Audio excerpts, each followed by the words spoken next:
Bharatiya Janata party बार बार कहते हैं राम स्थापित होंगे। मुझे तो समझ नहीं आ रहा, राम तो वहां पहले से ही थे। आप ही 49 से बता रहे हैं, तो ये क्या स्थापित कर रहे हैं? और एक और बात है, ये जो एजेंडे को जिस तरह मोड़ दिया गया, इससे ही ऐसा नहीं है कि देश की जनता नहीं है, देश की जनता भी सब देख रही है। ये तो चीख चीख के कह रहे हैं हम राम को स्थापित कर रहे हैं, हम राम को लाए हैं। पंडित जी, जब ये हुआ कि भाई सोमनाथ में मंदिर का पुनरुद्धार हो गया, अब उसको लोकार्पित करना है, भव्य हो गया मंदिर, दिव्य हो गया, नव्य हो गया, तो जवाहरलाल जी को और राजेंद्र प्रसाद को दोनों को न्योता आया। जैसे अभी न्योता आया ना सोनिया जी के लिए, खड़गे जी के लिए, ऐसे ही जवाहरलाल नेहरू ने न्योता रिफ्यूज कर दिया, बोला नो मैं नहीं जाऊंगा।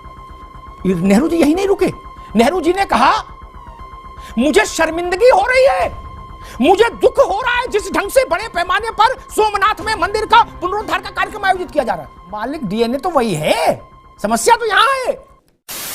हेलो नमस्कार दोस्तों, चैनल पे आप सभी का एक बार फिर से स्वागत है। दोस्तों आज की डिबेट में भी अमिताभ अग्निहोत्री जी ने कांग्रेस प्रवक्ता की जो धुलाई करी है आपको देखनी चाहिए। दोस्तों दरअसल डिबेट के अंदर आजकल विषय ये उठा हुआ है, पहले तो कहते थे हमें राम मंदिर का न्योता नहीं आया, अब जब आ गया है तो हम नहीं जाएंगे और हम राम मंदिर क्यों जाएं, इनके बुलावे पे क्यों जाएं, हम जब जाएंगे और तब जाएंगे और पता नहीं कब जाएंगे। तो दोस्तों इसी पर डिबेट हो रही थी, इसी पर जो धोया है नेहरू जी से लेकर राहुल गांधी, किसी को नहीं बख्शा गया। आज की डिबेट में सबको एक एक करके बढ़िया से ठुकाई हुई है।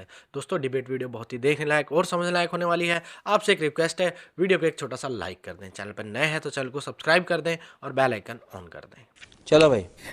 राज शर्मा साहब, बार बार ये बात कही जाती है कि भाई 22 को जरूरी है, हम 19 को चले जाएंगे, हम 24 को चले जाएंगे, ठीक है, लेकिन इस बात में वजन नहीं दिखता, क्योंकि वजन तब आता जब ऐसा होता कि भाई 5-7 बार सोनिया जी रामलला के दर्शन करे आई, पंडित जी करे आए, नेहरू जी थे तब वो भी अयोध्या जाते आते थे, कभी रामनवमी पर, कभी कभी इंदिरा जी खूब गई, राजीव गांधी, संजय गांधी, सोनिया जी, राहुल गांधी, तो बात मान ली जाती कि भाई 22 को नहीं जाएंगे, बाद में चले जाएंगे, हमें क्या, हमारे लिए तो घर है। लेकिन कभी तो गए नहीं, कभी नहीं गए। और आपके जो पार्टनर हैं इंडिया में, यूपी में समाजवादी, उनमें भी मुलायम सिंह जी, अखिलेश यादव कभी नहीं गए रामलला के दर्शन करने। राज शर्मा जी, मैं ये कहना चाहता हूं भाई, आपने ये तो बता दिया कि कांग्रेस के नेता नहीं गए, मुझे आप यही बता दिए भारतीय जनता पार्टी के कितने नेता जा रहे थे?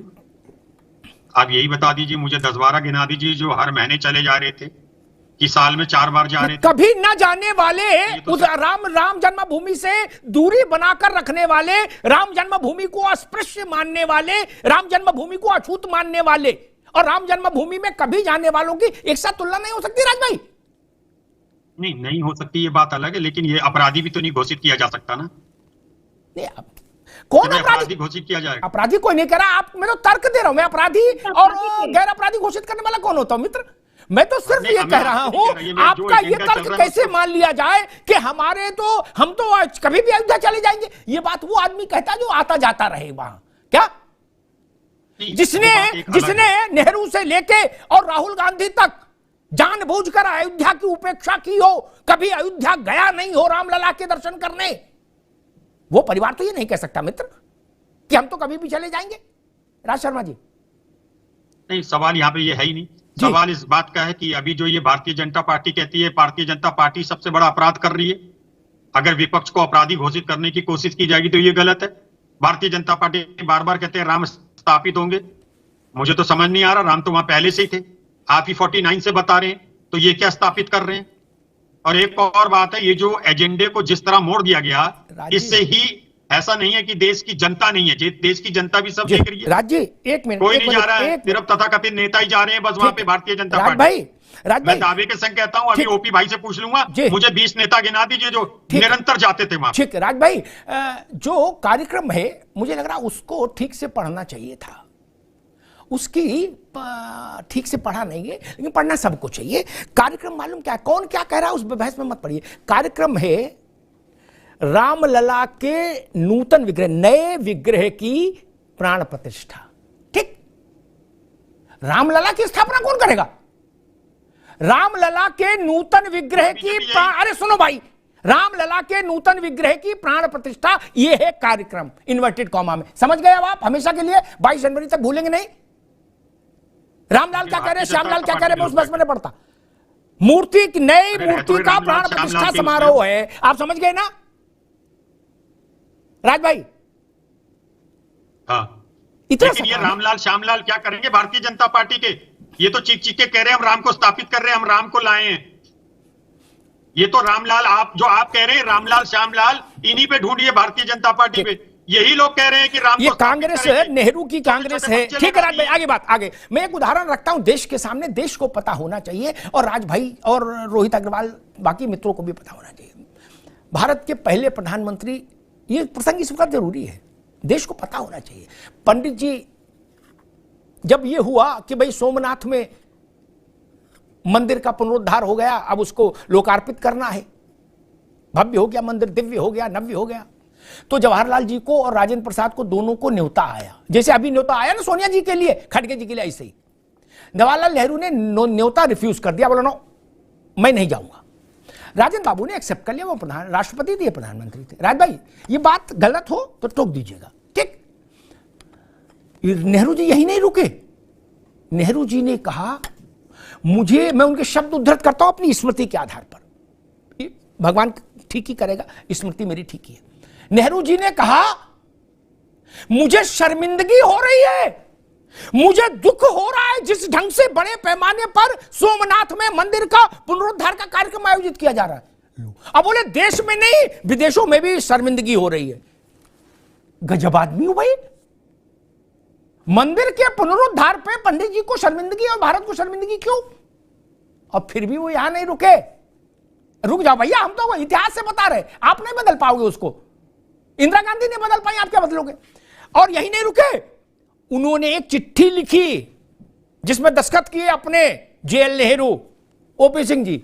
चिट्ठी लिखी आकाशवाणी के मुख्य कर्ता धर्ता को अंग्रेजी में 3 पैरे की। क्या? उस चिट्ठी में लिखा कि तब केवल टीवी तो थी नहीं, केवल आकाशवाणी थी, रेडियो। बोले सोमनाथ की खबरें डाउन प्ले कर देना, बिल्कुल नन्ही सी आए, ज्यादा नहीं। नेहरू ने लिखा, मालिक डीएनए तो वही है, समस्या तो यहां है। मगर आपने एक बात और भी तो नहीं बताई ना भाई। यही है मित्र, वो तो राजेंद्र प्रसाद का भला हो कि वो वहां चले गए, वरना नेहरू जी ने तो पूरी व्यवस्था कर दी थी कि सोमनाथ के मंदिर की ना खबर चले ना कोई जाए। और वो दुखी हो गए, उनको शर्म आई। भारत में मंदिर का पुनरुद्धार शर्म का विषय है। हो सकता है सोनिया जी को भी शर्म आ रही हो भाई, क्या पता। जब पंडित जी को आ सकती है शर्म सोमनाथ के पुनरुद्धार पर, तो राम मंदिर के भव्य दिव्य नव्य स्वरूप पर हो सकता सोनिया जी को शर्म आ रही हो। राज भाई नहीं, ये तो लिखत पढ़त में है।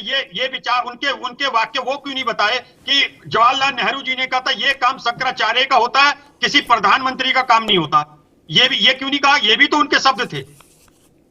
आप बताइए कि ये नहीं है उनके। मैंने क्या कहा? भारत के प्रधानमंत्री का यह काम होता है कि आकाशवाणी को लिखित में आदेश दे कि सोमनाथ की मंदिर के पुनरुद्धार की खबर बिल्कुल नन्ही सी दिखाई जाएगी, डाउन प्ले किया जाएगा, अंग्रेजी में लिखा डाउन प्ले। अब ये मुझे नहीं पता। अरे भाई हमको तो पता है, हमारा मुश्किल ही है, हमारे साथ तो दिक्कत ही है कि हमको पता है सब कुछ। और क्या दिक्कत है? नहीं, हम भी गुड़गुड़ी करके ऐसे नहीं झाल बजाते घूमते। नहीं, आप भाई मेरी बात गलत निकले मुकदमा कर देना। Selected works of Pandit Jawaharlal Nehru जाके देख लीजिए, चिट्ठी मिल जाएगी। कोई गोल बोल बात थोड़ी नहीं करता मालिक, मुझे राजनीति थोड़ी नहीं करनी कि कुछ भी बोल के निकल जाऊं और थतराई करता घूमूं। मुझे पत्रकारिता करनी मित्र, ये छूट राजनीति में है कि कहीं भी थतराई करो निकल जाओ। मौर्य जी हैं हमारे, भाजपा जब उनकी ओपी सिंह की पार्टी में थे तो सबसे ऊपर कूद के कहते जय श्री राम जय श्री राम। क्या कद छोटा है तो थोड़ा उछल के कहते थे, क्या आप दूसरी बातें बोल रहे हैं? बहन जी के यहां थे तो कहते थे बुद्धम शरणम गच्छामि, कहते थे, ये थे नारा लगाते थे बुद्धम शरणम गच्छामि। और तब तक मायावती जी मंच पे आती थी तो लेट जाते थे बिल्कुल दंडवत, उनकी शरण में गच्छामि हो जाते थे। दोस्तों इस डिबेट के अंदर शर्म शब्द को वाक्य के अंदर काफ़ी बार प्रयोग हुआ है, पर इस शर्म शब्द के ऊपर एक बात मैं भी कहना चाहता हूँ कि हमें भी बहुत शर्म आती है कि हमारे पूर्वजों ने किन पार्टियों को सत्ता दी थी 55, 60, 65 साल तक। बाकी आपको डिबेट वीडियो कैसी लगी? डिबेट वीडियो अच्छी लगी हो तो डिबेट वीडियो को लाइक कर देना, चैनल पर नए हैं तो चैनल को सब्सक्राइब और बेल आइकन ऑन कर देना। कल फिर मिलते हैं एक और डिबेट वीडियो के साथ, तब तक के लिए जय हिंद, वंदे मातरम, जय श्री राम।